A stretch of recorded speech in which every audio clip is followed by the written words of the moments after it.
Okay, तो ये second part है। अब हम बात करेंगे रूट ब्रिज की, ठीक है ना, कि रूट ब्रिज क्या होता है। देखो, सबसे पहले root bridge is the starting point of the spanning tree protocol STP network topology. ये क्या होता है कि स्टार्टिंग पॉइंट होता है एसटीपी प्रोटोकॉल के अंदर।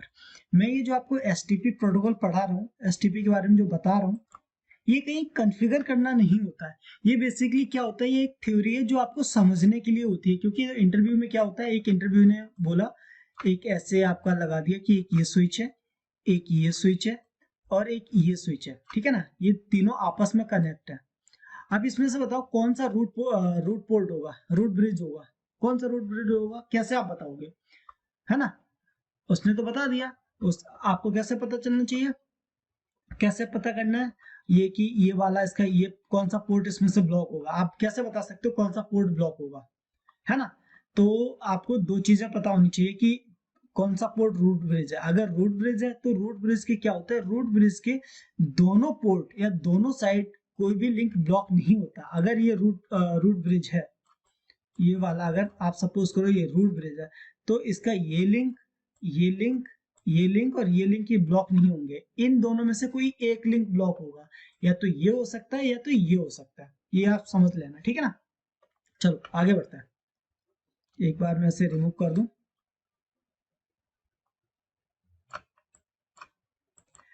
Okay, STP uses two parameters, bridge priority and MAC address of the participating switch.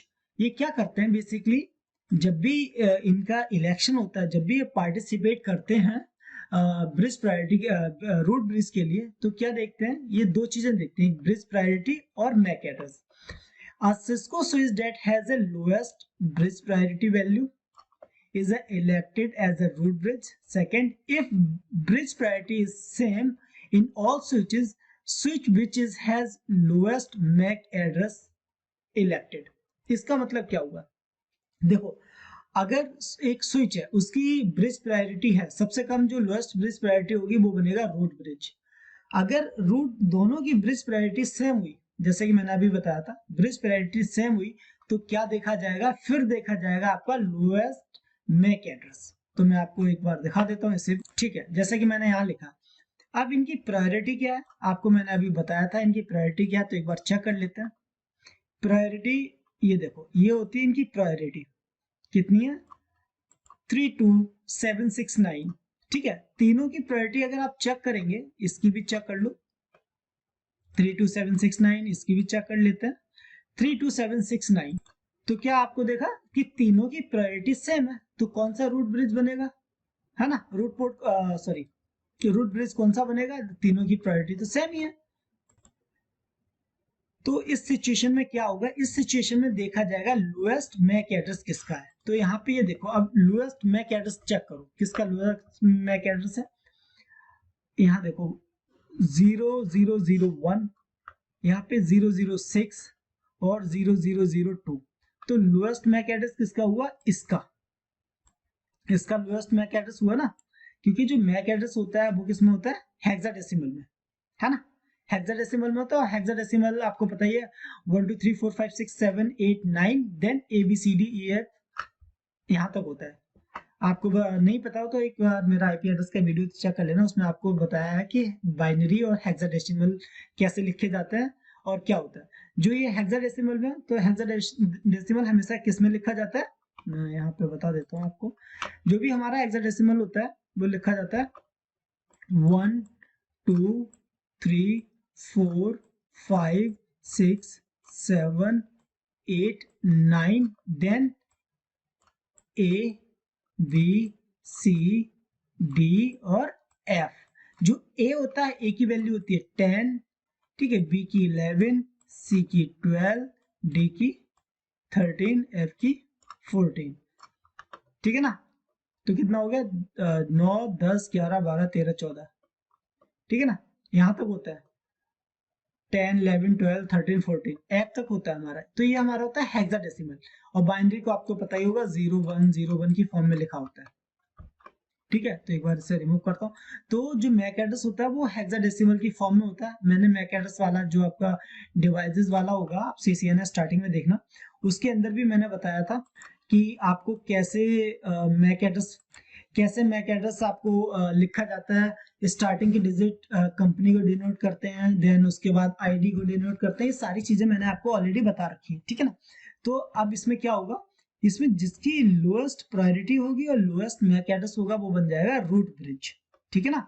तो ये रूट ब्रिज बन गया। अब हम आ जाते हैं अपने इस पे टॉपिक पे, ठीक है।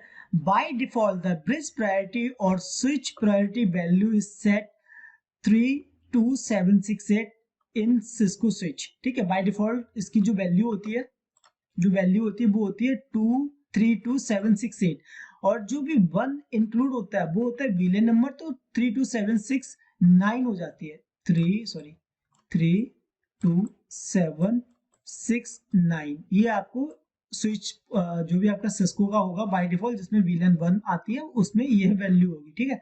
ये वैल्यू होगी unless change the value switch that has lowest MAC address is elected a root bridge, ठीक है ना।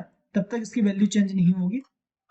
if want to specify switch to be elect a root bridge you can set the priority value less than, अगर आप किसी एक switch को, अगर कोई भी पर्टिकुलर स्विच को आप चाहते हैं कि वो रूट ब्रिज बने तो उसकी जो ब्रिज प्रायोरिटी होती है उसकी आप वैल्यू इससे कम कर दें, जो भी ये लिखा हुआ है ना इससे कम कर दें, 32769 से कम कर देंगे, 8 से कम कर देंगे तो वो रूट ब्रिज बन जाएगा, ठीक है ना।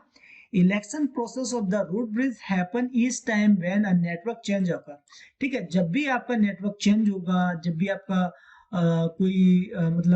कुछ डाउन होगा तो हमेशा आपका रूट ब्रिज चेंज हो जाएगा, ठीक है ना। जैसे कि अब ये सपोज करो आपकी ये तीन स्विच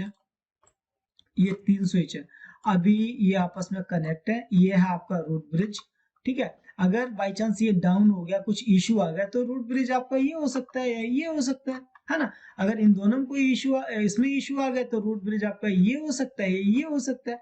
तो ये सारी चीजें हो सकती है रूट, जैसे ही कोई भी या तो पावर कट हुआ है, लाइन डाउन हुई, ये लाइन में कोई इश्यू आ गया तो आपका रूट ब्रिज भी चेंज हो जाएगा, ठीक है ना। Okay, selection process of the root bridge happen each when the network change होकर, ये तो मैंने आपको बता ही दिया। Link new switch add in the network topology और existing switch is remove a root field, ठीक है ना। स्विच रिमूव हो जाएगा और रूट फील्ड हो जाएगा, ठीक है। अब हम बात करते हैं non root bridge. Non root bridge क्या होता है, except root bridge all remaining switch of the network consider as non root bridge. Same example फिर मैं आपको लेके बताता हूं। अगर ये तीन स्विच लगे हुए हैं, अगर इसमें ये रूट ब्रिज है,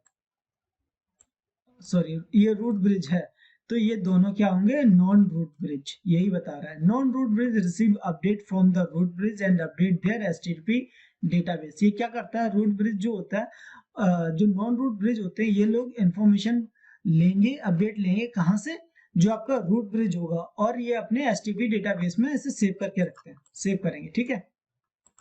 ऑलराइट, जस्ट अ सेकंड, से रिमूव कर लेता हूं मैं। ओके, अब हम बात करते हैं बीपीडीयू की। बीपीडीयू क्या होता है, BPDU bridge protocol data unit, ठीक है। बीपीडीयू की जो शॉर्ट फॉर्म होती है जिसे हम ब्रिज प्रोटोकॉल डेटा यूनिट होता है, इसे हम बेसिकली बीपीडीयू कहते हैं। BPDU are message exchange between the switch. ये क्या करता है, दो जैसे स्विच लगे हुए हैं उनके बीच में मैसेज एक्सचेंज करता है। BPDU frames content info about the switch ID, उनके पास स्विच आईडी होती है, ऑरिजिनेटिंग स्विच पोर्ट होता है और मैक एड्रेस होता है, ठीक है ना। BPD frames also content info regarding switch port priority और switch port cost। ये सारी चीजें उसके पास होंगी, वो सारी चीजें अपने पास रखता है, अपने एक टेबल में रखता है। Bridge protocol data unit frames are sent out as multicast messages regularly. ये क्या करता है, ये हर 2 सेकेंड में अपने मल्टीकास्ट एड्रेस सेंड करता रहता है। अगर तीन स्विच का कनेक्ट है तो तीनों के पास मल्टीकास्ट एड्रेस सेंड होते रहेंगे, ठीक है ना। BPD frames is multicast destination MAC address which is here। तो जो आपका multicast MAC address होगा, MAC address which is इस टाइप का होगा, ठीक है। When BPDU receive a switch use the mathematically formula called STA। ये STA क्या था, STA मैंने आपको बताया था, स्पैनिंग ट्री एल्गोरिदम होता है, ठीक है। जो जाना जाता है लेयर 2 या switch loop in the network, जैसे कि लिखा है algorithm known when there is a layer 2 switch loop in network, ठीक है ना। Spanning tree algorithm determine which the redundant port need to be a shutdown. तो इसको पता होगा, जो भी आपका एल्गोरिदम होता है ना, वो पता कर लेगा ये वाला पोर्ट हमारा डाउन है, देन क्या करेगा, वीपीडीयू इलेक्शन होगा, दूसरा रूट पोर्ट बन जाएगा, ठीक है। ये हटके जैसे एक डाउन हुआ तो उसे पता लग जाएगा। तो ये अपना क्यों, इससे कैसे पता लगेगा, क्योंकि ये हर 2 सेकेंड में एक मैसेज सेंड करता है, जिसे आप हेलो मैसेज भी बोलते हैं, ठीक है ना। ये सारी चीजें होती हैं, जब भी आपकी कोई टोपोलॉजी चेंज होगी तो इसके पास नोटिफिकेशन आएगा, टोपोलॉजी चेंज होने पे भी नोटिफिकेशन आएगा, कुछ भी होगा तो ये आपको इन्फॉर्म करेगा, ठीक है ना। अब हम बात करते हैं रोल की। जो एसटीपी होता है इसमें रोल्स क्या होते हैं, एंट्री प्रोटोकॉल रूल्स क्या क्या होते हैं, रूट पोर्ट होता है इसके अंदर, ठीक है। देन इसमें एक अल्टरनेट पोर्ट होता है, एक डेजिग्नेटेड पोर्ट होता है और नॉन डेजिग्नेटेड पोर्ट होता है, ठीक है ना। तो हम बात करते हैं इन पोर्टों के बारे में। जो रूट पोर्ट होगा वो क्या होता है, for non root switch port that connect this switch to be a root switch. The root port is port that directly connect to the root bridge. जो रूट पोर्ट होगा वो डायरेक्टली कनेक्ट किससे होगा, रूट ब्रिज से, जो मैंने आपको बताया था एक रूट ब्रिज होगा उससे डायरेक्टली कनेक्ट होगा, ठीक है ना। Root port is the port which has least cost to reach root switch. जो रूट स्विच होता है उसके पास पहुंचने के लिए उसे कॉस्ट कम होती है उसकी, जैसे कि मैंने आपको पहले बताया था, है ना। अल्टरनेट पोर्ट क्या होता है, अल्टरनेटिव के बारे में थोड़ा सा पढ़ लेते हैं। Alternate port is the best alternate part to the root bridge और स्विच। ये सेकंड पार्ट होता है, जैसे एक रूट ब्रिज फुल हो गया तो उसका अल्टरनेट पोर्ट होगा वो रूट ब्रिज बन जाएगा। डेजिग्नेटेड पोर्ट क्या होता है, non unknown root port which is forwarding away from the root switch, ठीक है ना।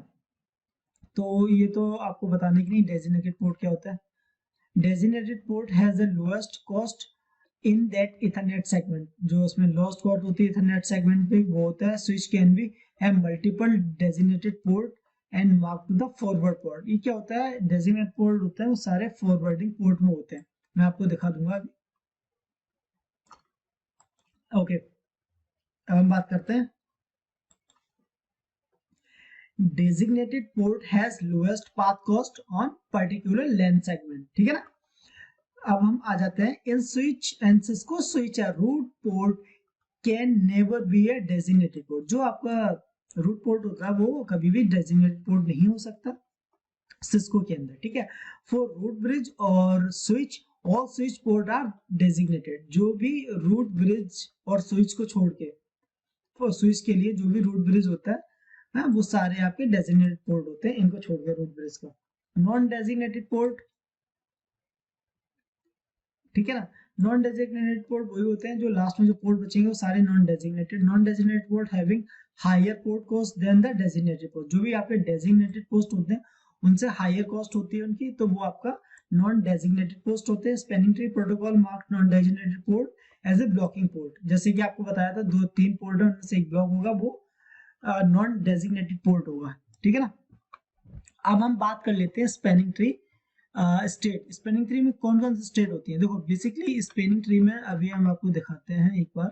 जो भी आपके नॉन डेजिग्नेटेड पोर्ट होते हैं क्या करते हैं, बेसिकली ये जो आपका लूप बनता है उसे रिमूव करने के लिए यूज होता है। जो भी नॉन डेजिग्नेटेड पोर्ट होगा वो पोर्ट हमेशा ब्लॉक होगा, है ना। तो जिसकी वजह से लूप नहीं बनता है, तो बेसिकली वही पोर्ट होता है जो आपका ब्लॉक पोर्ट होगा, जो भी आपका ब्लॉकिंग पोर्ट होगा। जैसे कि ये देखो मैं आपको ये पोर्ट आप देख रहे हैं ये वाला, तो ये नॉन डेजिग्नेटेड पोर्ट है, ठीक है ना। ये नॉन डेजिग्नेटेड है क्योंकि ये ब्लॉक पोर्ट है, ये नॉन डेजिग्नेटेड है। ये देखो ये वाला ये नॉन डेजिग्नेटेड पोर्ट है। जस्ट अ सेकंड, ठीक है ना। तो इसे हम कर लेते हैं एक बार मिनिमाइज, देन हम आ जाते हैं स्पैनिंग ट्री पोर्ट स्टेट के बारे में बात करते हैं। स्पैनिंग ट्री पोर्ट स्टेट क्या होती है, इसमें स्टेट्स कौन कौन सी होती है वो बता देता हूँ। एक होती है हमारी ब्लॉकिंग स्टेट, जिसमें आपका पोर्ट ब्लॉक होगा, ठीक है। लिसनिंग सबसे पहली जो स्टेज होती है वो पहली ब्लॉकिंग होती है, पहले लिसनिंग होती है। लिसनिंग के बाद लर्निंग होती है, एक स्टेज आएगी लर्निंग, देन फॉरवर्डिंग, ठीक है ना। फॉरवर्डिंग के बाद होती है डिसेबल, ठीक है ना। ये स्टेट होती है, कितनी स्टेट है मैं फिर से बताता हूँ यहाँ से। ब्लॉकिंग स्टेट, देन आती है आपकी listening, learning, forwarding and disable. ये 4-5 स्टेट होती हैं आपकी एसटीपी में। कौन कौन सी, फिर से आप याद कर लेता है। ब्लॉकिंग क्या होती है, जो पोर्ट ब्लॉक होते हैं व्हेन आप पावर ऑन, जब सीपीयू की आप जब भी पावर ऑन करेंगे, जब भी आप स्विच ऑन करेंगे तो सारे पोर्ट किस में होते हैं, ब्लॉकिंग स्टेट में, ठीक है ना। उसके बाद क्या होता है, उसके बाद ये लर्निंग स्टेट में आते हैं, ब्लॉकिंग स्टेट से लर्निंग स्टेट में आएंगे, लिसनिंग में। देन क्या होगा, वो लर्निंग में आएंगे, फिर वो फॉरवर्डिंग में आएंगे, और लास्ट में वो कौन सी स्टेट होती है, डिसेबल स्टेट कौन सी होती है, port in disable state does not participate in the frame forwarding. ये पार्टिसिपेट नहीं करते हैं, ये बंद, मतलब ये इन्हें आप एक तरह का अल्टरनेट बोल सकते हैं, या इन्हें एक ब्लॉक पोर्ट भी बोल सकते हैं, है ना, जो डिसेबल स्टेट होती है। ऑल अनप्लग पोर्ट और इंटरफेस रिमेन आल्सो डिसेबल, और क्या नाम है, डिसेबल स्टेट इसमें होते हैं, ठीक है ना। कॉस्ट के बारे में आपको बता दिया था।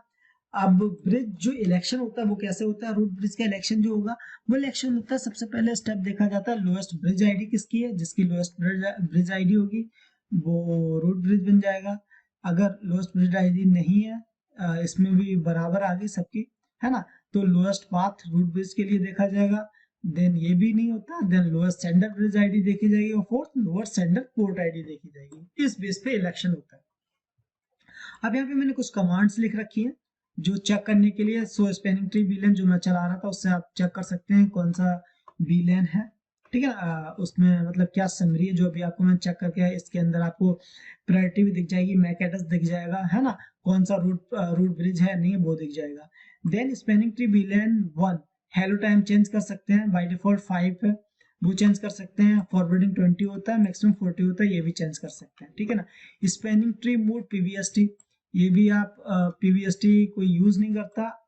हाँ, रैपिड पीवीएसटी करता है। रैपिड पीवीएसटी क्या होता है, नॉर्मल से फास्ट होता है। अगर आप एसटीपी यूज कर रहे हैं उस पर ब्लॉकिंग होने में 10 सेकेंड लग रहे हैं, अगर रैपिड पीवीएसटी करोगे तो आपका 2 सेकेंड में वो अप आ जाएगा, तो इसलिए यूज किया जाता है, ठीक है ना। तो ये सारे के सारे मैंने कमांड्स दे रखी हैं, आप एक बार देख सकते हैं, ठीक है। इसमें कोई ज्यादा प्रैक्टिकल के लिए नहीं था, जितना भी था वो मैंने आपको दिखा दिया था एसटीपी क्या होता है। Thank you.